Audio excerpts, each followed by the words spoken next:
Cryptocurrency volumes crash. Let's have a look. Hello everyone, Florian.heise here, and welcome to another episode of Heise Says US. Grab your stein of coffee because cryptocurrency volumes have crashed. Have we hit the peak? Has the excitement disappeared? Well, that's what we'll look at tonight. Let's start by looking at the current, crypto prices. I'll bring up CoinMarketCap here. We can see Bitcoin is at 32,471. Ethereum is below 2,000, down 14% the last week at 1,972. Tether is sitting at $1. Binance Coin is 306. Cardano is $1.28. And XRP or Ripple is at 62 US cents. Rounding out the top 10, you've got Dogecoin at 20 cents. Oh boy, that's really taken a plunge. Polkadot at 14.35 and Uniswap at 18.73. Now, let's look at, this article which is discussing the decline in volume of cryptocurrencies because, are people less interested? Is there less activity? Have we hit the peak, guys? So, cryptocurrencies are in a summer slump as they navigate a 2-month correction period following a string of negative stories. Trading volumes at the largest exchanges, including Coinbase, Kraken, Binance, and Bitstamp, fell more than 40% in June, according to data from crypto market data provider CryptoCompare, which cited lower prices and lower volatility as the reason for the drop. In June, the price of Bitcoin hit a monthly low of 28,908, according to the report, and ended the month down 6%. A daily volume maximum of 138.2 billion on June 22nd was down 42.3% from the intra-month high in May. The report pointed to China as a major catalyst, according to Reuters, which reported on it earlier Monday. China's latest of many efforts over the years to crack down on the industry have had a greater impact than ever before. Investors and experts in cryptocurrency ecosystem still see a long-term positive trend for Bitcoin and other cryptocurrencies. However, they always see a long-term positive trend for cryptocurrencies. Honestly, I think the future is going to be, sadly, central bank digital currencies. I mean, these are just wonderful for the amount of control and tracking that it can provide governments. It's terrifying. It can be very, very it's very Orwellian. It can be down to the point where, what it's going to be. Your social credit score will be linked to your mobile, to your cryptocurrency, to your purchasing capabilities. The Chinese crackdown has caused a lot of fear, which is showing up in markets, said Teddy Bali, Chief Investment Officer at Referral Global. The digital asset ecosystem got punched in the face, so it's currently up against the ropes versus fighting in the middle of the ring. Typically, when you have large sell-offs, participants are quite fearful and pull back their chips. While he added that he still isn't seeing large flows back off exchanges. Funding rates are still negative. The number of new wallets is lower. Factors behind the slowdown. At the end of June, China ordered a halt to cryptocurrency as it prepares to launch its own state-backed digital currency. There you go. That shuttered mining operations across various provinces that had hosted 50 to 60% of all of Bitcoin's mining power. Gabor Grubaks, Director of Digital Asset Strategy at VanEck, noted that as miners left China, they weren't transacting as much with the Bitcoin they've mined.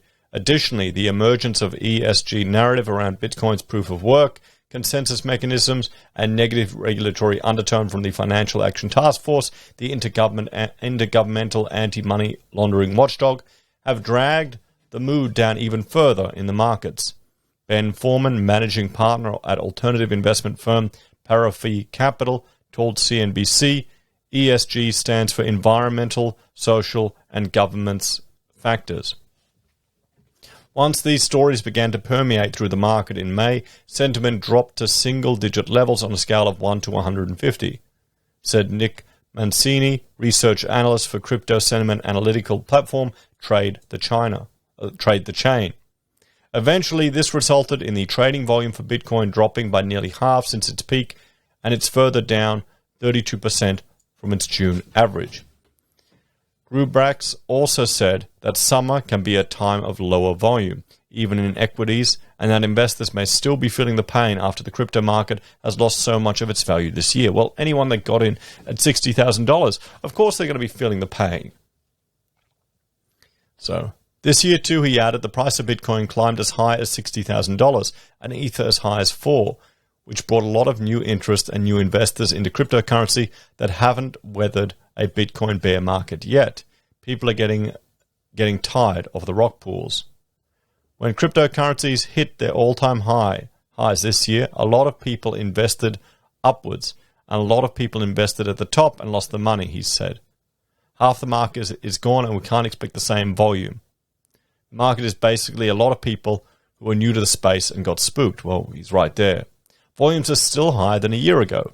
Well, a year ago we were in a prolonged bear market, weren't we? Despite the dramatic drop in trading volume, it's still much higher than it was last year. Clara Medali, research lead at crypto market data provider Keiko. Volumes plunged in June on pretty much every exchange. However, overall volumes are still magnitudes greater than they were a year ago, she told CNBC. June volume still ranks in the top 5 months of volume ever recorded, she added. While the drop was steep compared with May, it's an unfair comparison because May saw the highest volume ever recorded due to unprecedented liquidation events. Volumes have reverted to earlier 2021 amounts and are still massive compared with 2020. Mancini of Trade the Chain still sees a more bullish rather than bearish outlook for crypto and expects volatility and volume to return to previous highs.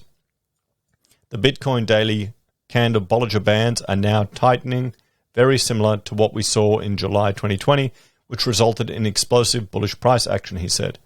We believe that with more institutions publicly announcing crypto trading and research divisions, sovereign nations adopting Bitcoin as currency, and miners moving to more democratic nations, Bitcoin is poised for growth instead of shrinking. Bitcoin derivatives peaked at $230 billion in May before waning, to $45 billion on July 9th, according to Trade the Chain. That's huge. That is insane.